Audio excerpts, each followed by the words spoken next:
That is one thing I can't stand about edibles, particularly right now. Anyway, like I'm not like I'm coherent. I know what's going on around me completely. Like I've been writing and sitting and watching birds. Like what the, and thinking, but I'm not uncomfortable thinking, which it used to be completely uncomfortable to think. No matter what I took. But this makes me forget what track I was on. I'll get distracted and lose where I'm going.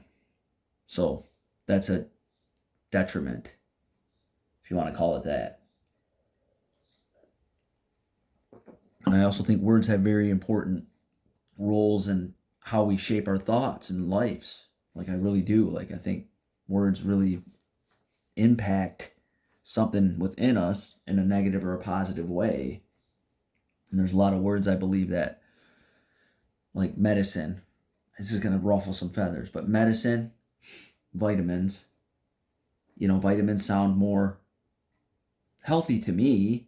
I don't know about to anybody else, but to me, like if you say you taking your vitamins, yeah, take my maybe because my grandma always took vitamins, and she didn't tell the day she passed away. Maybe that's why. I don't know. Um, but vitamins sound more like you're getting better than medicine. It's like almost like you're never going to really get better. I'm not same thing with vitamins. Maybe you're never really going to get better, but it's more like just sounds more positive to me, I guess. I don't know. And I think I've mentioned this to a couple people I care about. I don't know if they're going to watch these or see these or not, but if they do, this is what I was talking about. Like I have to do this stuff. I have to talk about this stuff. So anyway, I'm off track again because I'm worrying about what people think. And it doesn't matter who it is. If I worry about what they're thinking, then it gets in the way. So I can't worry about what you're thinking. And I can't worry if I'm staying in the lines on these. I just have to color because it's fun. Makes me feel good. Period. I don't really remember coloring as a kid too much. I don't know. I guess I started coloring at my middle sister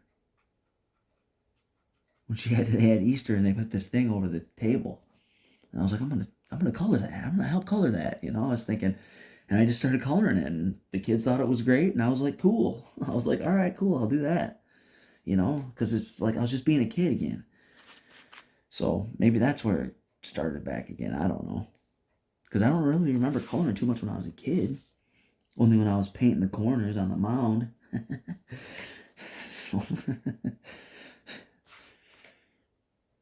Man, this is a tough one. Man, this one is tough. This is going to be fun. This is going to take a while. I'll try to get in between them. But I guess it doesn't have to be perfect.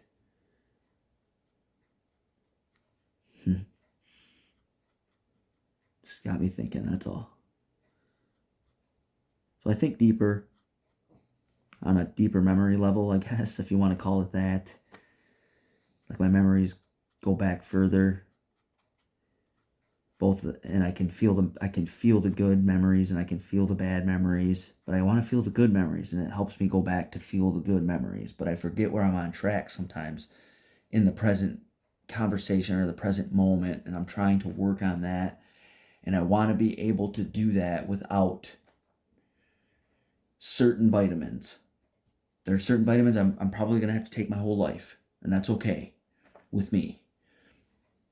But there's certain vitamins that I maybe don't want to take my whole life. All right, I guess they said next song. He's saying next song. So they had it all blacked out, or whatever you want to call it. No offense to anybody. He just all blacked out. He says, give me some music. All right, let's play some music. I'll turn it down a little bit. Just let this play. I'm sorry, but Floyd knew how to motivate himself more than anything.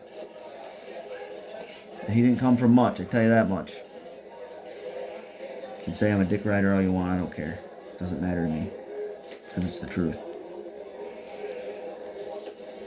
And he started in this town. I think. But I'm not 100% sure about that. Because I know that he lived in on the East Coast for a little bit. He says, give me some music, alright? Yes, this one's a little old. So he grew up over on the southeast side of Grand Rapids, which is not the best area of town. And I used to go into that area of town to get certain substances. Let's say that. Not for any other reason than that's where I knew they would be. It wasn't for any other reason than that. And for whatever reason I knew that. That doesn't. Maybe it's because of the media and movies. I don't know. Okay, I'm sorry if I offend anybody with what I say. But I'm just kind of going with the flow. This is what happens when I'm in this zone. I just kind of start talking.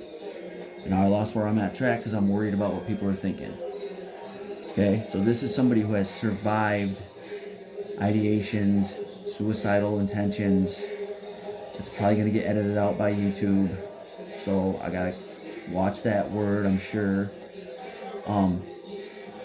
With increasing quantity of them over my entire adult life. I want to say probably since I was, 43?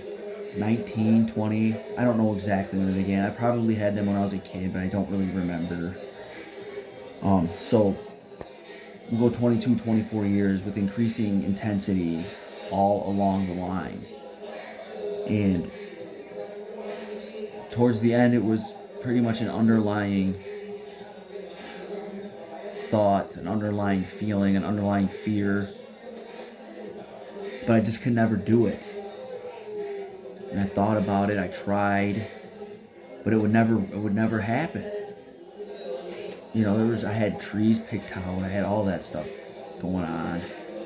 I don't know if anybody else has had it for that long or whatever, I don't really care.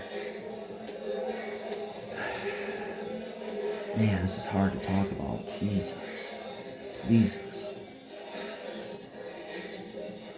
I gotta really bear down and focus, breathe.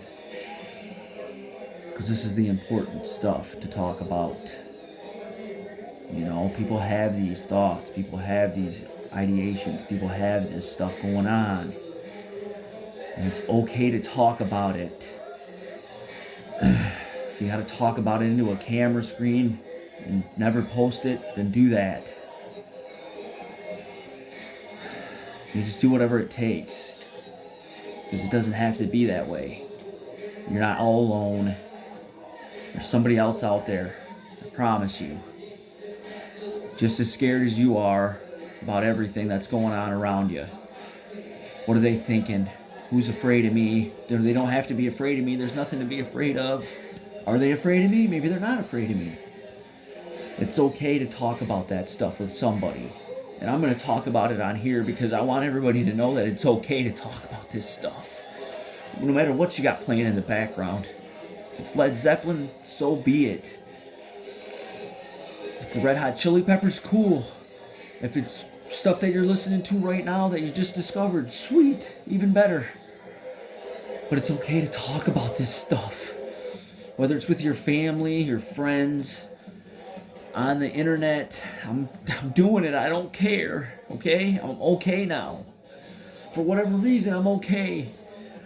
I had kidney surgery. Something happened to me a few days after that, and I'm okay now. And I didn't think about it after my best friend took his own life. And I haven't since. Okay? I haven't. I promise. You don't have to believe me, but I know that I haven't. I do get afraid. I get afraid of what people are going to think. In public, more than anything. In private, I don't really give a shit. And I can talk to this screen. But it's hard to know that family isn't really right there right now. And that's okay. Because I know that there are people out there like me. I'm sure there's people near me that are like this.